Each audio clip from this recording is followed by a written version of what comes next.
brittle silence and quiet calculation at the heart of a widening confrontation. A reported ceasefire between the United States and Iran has brought a hiatus in large-scale strikes, but not a halt to activity that could reshape the region's military balance. Over the past weeks, multiple accounts have described a concerted Iranian effort to recover unexploded munitions, buried weapons and damaged airframes from sites struck earlier in the campaign. Those recoveries, according to these accounts, are not merely salvage operations. They are being treated as raw material for a rapid push to rebuild drone and missile capabilities, the very systems that could be used to project power across the Middle East should hostilities resume. The claims are stark. Officials and other sources briefed on the matter say Iranian teams have been combing rubble-strewn facilities and battlefields, seeking anything from cruise missile fragments to whole weapons that failed to detonate. He stated goal: reverse engineering, repair and, where possible, reconstitution, a fast-track effort to get precision-guided systems and one-way strike drones back into service. That activity, the same accounts say, has triggered renewed U.S stay. Intelligence attention, and is one reason senior American officials are weighing whether the pause in direct strikes should become a longer-term strategy or a brief interlude before a renewed campaign. At a Pentagon briefing in mid-April, a senior U.S. official issued a sharp warning: part admonition, part threat, admonition, part threat, aimed directly at Tehran's military leadership. He said, in words that were at once watchful and explicit, to the KH leadership and IRGC leadership, we're watching you. Our capabilities are not the same, our military and yours. Remember, this is not a fair fight, and we know what military assets you are moving and where you are moving them to, while you are digging out, which is exactly what you're doing, digging out of bombed out and devastated facilities. We are only getting stronger. You are digging out your remaining launchers and missiles with no ability to replace them. You have no defense industry, no ability to replenish your offensive or defensive capabilities. You only have what you have. You know that, and we know that. You can move things around, but you can't actually rebuild. You can dig out for now, but you can't reconstitute. But we can. We are reloading with more power than ever before and better intelligence. Even more importantly, better intelligence than ever before. As you expose yourself with your movement to our watchful eye, we are locked and loaded on your critical dual-use infrastructure, on your remaining power generation, and on your energy industry. We'd rather not have to do it, but we're ready to go at the command of our president and at the push of a button. That direct language captures the calculation now playing out in public and behind closed doors. A posture of deterrence, GRK by surveillance, and an insistence that any attempt to rebuild offensive capacity will be met with forceful countermeasures. The technical stakes are concrete. Among the items, Iranian authorities and state-linked reporting have claimed to have seized are unexploded American ordnance. Everything from submunitions carried within cluster bombs to heavy rockets, and at least one large penetrator designed to defeat deeply buried targets. The large penetrator in question, described in multiple accounts as an American bunker buster, is distinguished by its dense, hardened casing and a sophisticated fuse and guidance package intended to steer a heavy warhead to buried facilities. Access to intact guidance suites, fuses or casings, even of weapons that failed to detonate, would offer engineers an unusual opportunity to study the design, attempt to replicate performance features, and identify potential vulnerabilities in Western guidance and fuse technologies. Officials and analysts have long warned that copying, adapting, or simply gleaning technical approaches from captured munitions is part of the standard playbook for states under sanction or embargo.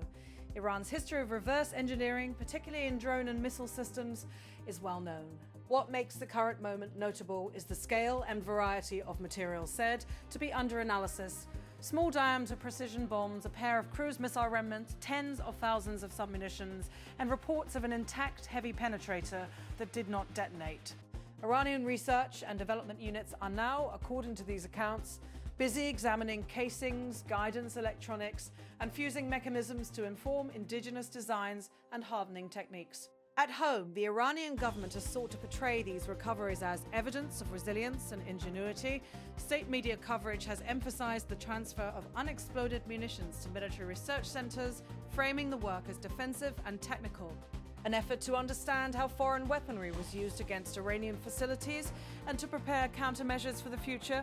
In public demonstrations, Iranian forces have displayed new and upgraded systems meant to underscore continuing deterrent capability. One such system, the Arash drone series, has been showcased at rallies in which crowds turned out waving flags.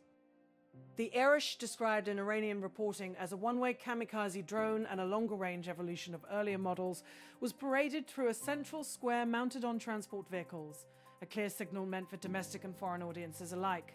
For U.S. planners, the recovery and analysis of foreign munitions is a double-edged problem. On one hand, unexploded weapons are a security concern because they can be reconstituted or their technologies copied. On the other hand, the very act of moving and examining these systems creates signature activity that can be monitored by satellites, signals intelligence, and other means. That is precisely the watchful posture the Pentagon emphasized. The combination of surveillance, strike capability, and, if necessary, follow-on action. Diplomacy and timing complicate the calculations. The White House has signaled that senior leadership is weighing options at a moment when presidential travel plans are a factor. A senior U.S. official has indicated that a planned presidential visit to China in mid-May, a trip seen as strategically important and long delayed by the wider conflict, plays into how quickly Washington might be willing to escalate or to maintain the pause. That diplomatic calendar is not merely protocol. It changes incentives. High-level bilateral engagement with Beijing, which maintains its own strategic ties across the region, is a variable that Washington is explicitly treating as part of its decision-making calculus. At sea, the picture has not returned to pre-conflict normalcy. Naval assets are being used to control maritime choke point.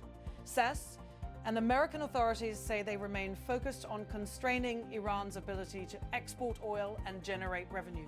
The language now used by some policymakers speaks of converting battlefield gains into political leverage, using economic and maritime pressure as tools of statecraft rather than immediate renewed bombardment. Yet the options on the table remain stark, from sustained economic pressure to renewed strikes, potentially including attacks that target critical dual-use infrastructure or energy industry assets. That is the backdrop to another set of assertions that have raised concern beyond the purely military. Iranian security services have conducted a series of arrests they describe as the dismantling of an espionage network. Officials allege the suspects were using satellite internet terminals to exfiltrate sensitive data to outside agencies. In one reported case, authorities said an apartment in a Tehran neighborhood had been used as a hub to collect and transmit image. Carrier messages in another police in the region near Shiraz arrested a person alleged to have been sharing material from what officials described as sensitive locations. State accounts emphasized the use of satellite internet systems. Services that can bypass local infrastructure and are therefore harder for authorities to fully control or monitor. Those arrests have been framed domestically as part of a broader effort to protect national security and to guard against foreign interference. Internationally, they illustrate how the information domain has become a contested battlefield. Satellite internet, encrypted messaging, and commercially available communications tools create pathways for information that are difficult to police, and they have forced governments to adapt their counterintelligence and counter-surveillance methods accordingly. For analysts watching the technical side of the confrontation, the most consequential question is whether the recovered material can be burned into operational systems in a time span that would matter for strategic decision-making. The engineering challenge of reviving complex ordnance or replicating advanced guidance systems is non-trivial. It requires parts, industrial capacity, testing infrastructure, and integration expertise, yet a determined program with access to intact components and samples can accelerate development in unexpected ways. That is the risk U.S. officials are citing when they warn that Iran could move from recovery to reconstitution. At the same time, the United States and its partners say they retain capabilities that complicate those efforts. Long-range surveillance, precision strike options, and a network of intelligence collection mean that the movement of critical components, the very things Iran would need to assemble and test advanced missiles or drones, creates visible fingerprints. That dynamic sets up a grim game of cat and mouse, where every attempt to rebuild can become a target. And Rear defensive move can look to an adversary like preparation for new offensive. The strategic calculation is further affected by regional actors. Israel, Gulf states and other players in the region are watching closely. Any successful Iranian step toward longer-range precision strike capability would alter deterrence relationships and could trigger preemptive or reactive measures of their own. Conversely, a sustained U.S. decision to refrain from kinetic escalation in favor of maritime blockage and economic suffocation could produce different pressures and different risks, not least the risk that protracted economic pressure fuels asymmetric attacks by proxies or spurs further civilian suffering. As leaders weigh these pathways, messaging has become a weapon in itself. The public display of seized munitions and paraded drones serves multiple purposes: deterrence at home, signaling to foreign audiences, and shaping the narrative about who is winning and who is preserving the nation in strength. For the United States, blunt public warnings are designed to shape Tehran's calculations and to stiffen the resolve of allies and adversaries alike. The human cost and the regional consequences of any miscalculation remain sobering. Civilian infrastructure, energy networks, and the economies of many states in the area are vulnerable to escalation.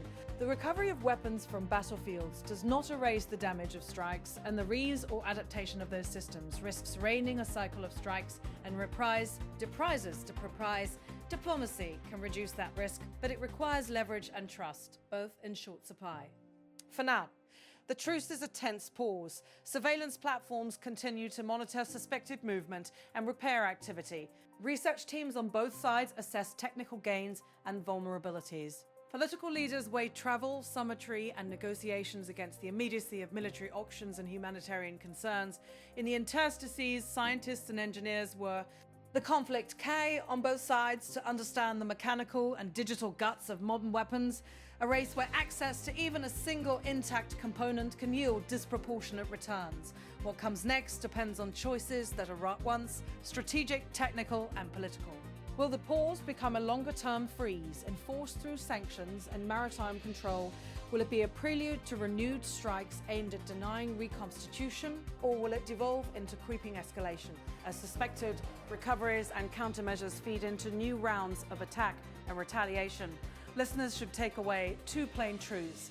First, conflict between modern militaries is no longer only about battles or sorties. It is about control of information, access to technical knowledge, and the ability to convert battlefield remnants into future capability.